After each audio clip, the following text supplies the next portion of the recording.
नमस्ते दर्शकवृन्द, यस भिडियोमा म आज यहाँहरूलाई दक्षिण कोरियामा ट्राभल गर्नको लागि ककाओ म्याप कसरी युज गर्न सकिन्छ भन्ने बारेमा बताउन गइरहेको छु। तपाईले म्याप युज गर्न जान्नु भएन भने अब कति नम्बर बस चढेर त्यो आफू जाने डेस्टिनेसनमा पुग्ने, त्यो बस पुग्न कति टाइम लाग्छ, कुन बस स्टपमा झर्नुपर्छ भन्ने कुरा थाहा हुँदैन, जसको कारणले यात्रा गर्न एकदमै समस्या हुन्छ।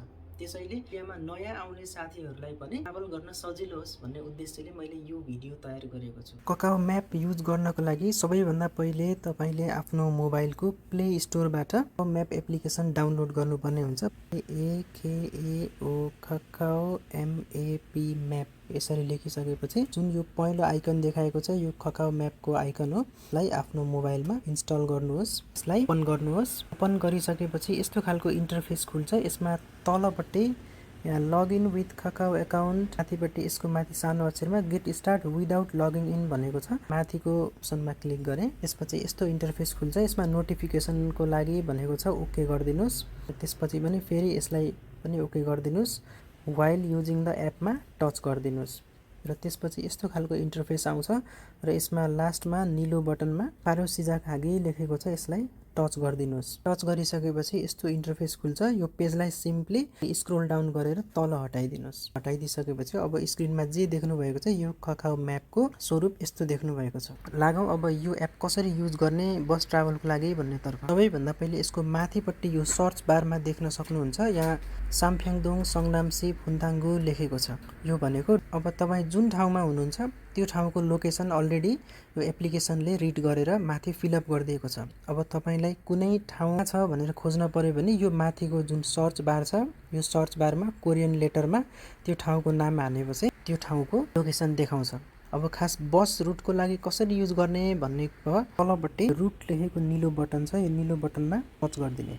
टच गरिसकेपछि यहाँ माथि करेन्ट र डेस्टिनेसन भनेर आउँछ। करेन्ट एड्रेस तपाईँ आफू भएको एड्रेस एप्लिकेसनले नै रिड गरेर फिलअप गरिदिन्छ। अब यदि तपाईँले कुनै अर्को ठाउँबाट सर्च गर्दै हुनुहुन्छ भने तपाईँले यहाँ एड्रेस राख्न पनि सक्नुहुन्छ। अब आफू बसेको ठाउँको एड्रेस चाहिँ एप्लिकेसनले दिन्छ। डेस्टिनेसनमा आफू पुग्नुपर्ने ठाउँको नाम लेख्नु पर्यो। जस्तै मैले सबैभन्दा नजिकको स्टप राखेर इक्जाम्पलको लागि देखाउँछु। मबाट नजिकको ठाउँ छ फाङ्ग्योयक भनेर यहाँ देखाइसकेको छ। मैले यसमा टच गरेँ र त्यसपछि यो सुरुको माथिको अप्सनलाई टच गरिदिने। अब यसरी यो इन्टरफेस खुल्छ। यसमा मेन हेर्नुपर्ने कुरा के हो भने यहाँ माथि बस 7 लेखेको छ, सबवे 0 लेखेको छ। मेट्रोबाट जाने हो भने सबवेमा टच गर्ने, अब बसबाट जाने हो भने बसमा टच गरिदिने। बस 7 भन्नुको मतलब अब म कुनै पनि 7वटा बसमध्ये कुनै बस युज गरेर त्यहाँ पुग्न सक्छु। पछि अर्को महत्त्वपूर्ण कुरा भनेको यहाँ 9 मिनेट 11 मिनेट 13 मिनेट देखाएको छ। यसको अर्थ के हो भने त्यो ठाउँमा पुग्नको लागि म भएको ठाउँबाट यो बस स्टपबाट चढेर 9 मिनेटमा पुगिन्छ। अर्को यो बस स्टपबाट चढ्यो भने 11 मिनेट लाग्छ। यहाँको यो बस स्टपबाट चढ्यो भने 13 मिनेट लाग्छ। त्यस्तै कुन बस स्टपबाट चढ्दा कुन कुन बसहरू आउँछ त भन्ने कुरा यहाँ तल आएर हेर्नु पर्यो। रातो छ, रातोको मतलब एक्सप्रेस बस हो, यसमा पैसा अलि बढी काट्छ। यो हरियोको मतलब यो लोकल बस हो, माउल बस। यस्तै यहाँ निलो देख्नुभयो, निलोको अर्थ हो यो सिने बस। यसरी कुन बस हो भन्ने कुरा पनि हामीले चिन्न सक्छौँ। त्यस्तै जुन यो हरियो बटन छ यसको यतापट्टि हेर्नु भने यो बस नम्बर 2-1B चढ्नु पर्यो।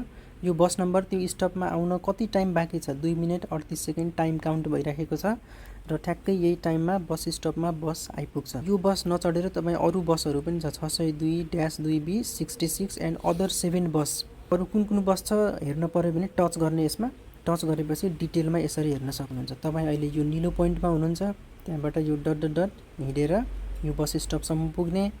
त्यसपछि त्यहाँ अब जुनसुकै यहाँ देखाएको बस नम्बरमध्ये जुनसुकै बस चढेर पनि तपाईँ त्यहाँ पुग्न सक्नुहुन्छ। यहाँ 2 मिनेट लेखेको छ अनि थुगे छङ्ग्रुजाङ लेखेको छ। 2टा स्टप छ, के छ हेर्न पर्यो भने यो ड्रप डाउन एरोमा टच गरिदिने र चढिसकेपछि पहिला यो स्टप आउँछ, त्यसपछि यो स्टपमा पुगेर हामी झर्ने। झरिसकेपछि डट डट डट हिँडेर रातो पोइन्टसम्म डेस्टिनेसन पोइन्ट भयो। यसरी केही कुरालाई म्यापमा हेर्नु पर्यो भने सिम्पली यो पेजलाई यसरी बायाँतर्फ तानेर छोडिदिने। त्यसपछि अब यसरी म्यापमा पनि हेर्न मिल्यो। अब म्यापबाट हेर्दाखेरि हामी अहिले यो निलो पोइन्टमा छौँ। अब यहाँबाट यसरी यो डट डट देखाएको पोइन्टमा हिँडेर यो बस स्टपसम्म पुग्नु पर्यो।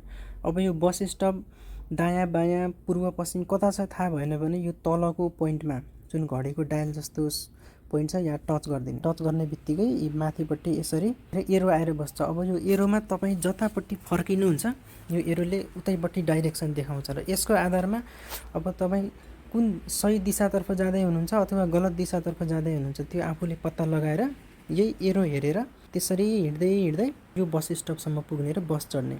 यसरी तपाईँले आफूलाई बस स्टपसम्म जानको लागि डाइरेक्सन पोइन्ट पनि युज गर्न सक्नुहुन्छ। अब सिम्पली फेरि बस स्टपहरू हेर्नु पऱ्यो भने अघि उता स्क्रोल डाउन गरेको पेजलाई लेफ्ट साइडबाट यसरी तानेर यता लिएर आउने र यसरी बस स्टप पनि हेर्न सक्नुभयो। अब अलि टाढाको डेस्टिनेसन राखेर हेरौँ। मैले अघि नजिकको डेस्टिनेसन राखेँ। टाढाको डेस्टिनेसनको लागि सेम प्रोसेस। माथिको सर्च बक्समा क्लिक गर्ने बित्तिकै एउटा बक्स देखाउँछ करेन्ट एड्रेस र आफू जानुपर्ने ठाउँ। अब जानुपर्ने ठाउँ मैले अलिक टाढाको ठाउँ राख्छु। जस्तै मैले योङ्गिन भनेर लेखेँ। बस टर्मिनल अलिकति हानेपछि यो एप्लिकेसनले आफै एड्रेस देखाउँछ योङ्गिन बस टर्मिनल। मैले यसमा टच गरेँ र टच गरेपछि अब सेम अघिको प्रोसेस। बस 8 लेखेको छ, 8वटा बस छ। सबवे मेट्रोबाट जाने हो भने तपाईँ 4वटा तरिकाले जान सक्नुभयो। अब रातो पहेँलो नीलो लाइनको चढ्नु पर्यो मेट्रो। हामी अहिले बसको कुरा गर्दैछौँ। बसमा टच गर्नुहोस् अनि फर्स्टमा 58 मिनट लेखेको छ। तपाईँलाई त्यहाँ पुग्न 58 मिनट लाग्छ अनि यहाँ आउने। अनि त्यसपछि तल आइसकेको छ यहाँ रातो लेखेको छ। रातोको अर्थ के त यो एक्सप्रेस बस। उसको यतापट्टिको नम्बर चाहिँ बस नम्बर अनि कति मिनटमा आउँछ त यो बस। यो बस त्यो स्टपमा आइपुग्न अब 1 मिनट 8 सेकेन्ड 7 सेकेन्ड बाँकी छ र यतापट्टि 40 सिट यो बसमा खाली छ। यसरी कति मिनटमा बस आउँछ कतिवटा सिट खाली छ सबै म्यापबाटै हेर्न मिल्छ। र 1 मिनटभन्दा कम टाइम भयो भने यसरी एराइभिङ भनेर लेख्छ। यसको मतलब तपाईँ अब त्यो स्टपमा छिट्टै बस आउँदैछ भनेर बुझ्नु पर्यो। अब यो एड्रेस डिटेलमा हेर्नु पऱ्यो भने यसमा सिम्पली टच गरिदिने। पछि अब कतिवटा स्टप आउँछ बिचमा भनेर हेर्नको लागि यहाँ बस चढिसकेपछि यतापट्टि 44 मिनट 24 गे छङ्रुजाङ भनेको 24वटा बस स्टप छ। कुन कुन छ हेर्नको लागि सिम्पली टच गरिदिनुहोस्।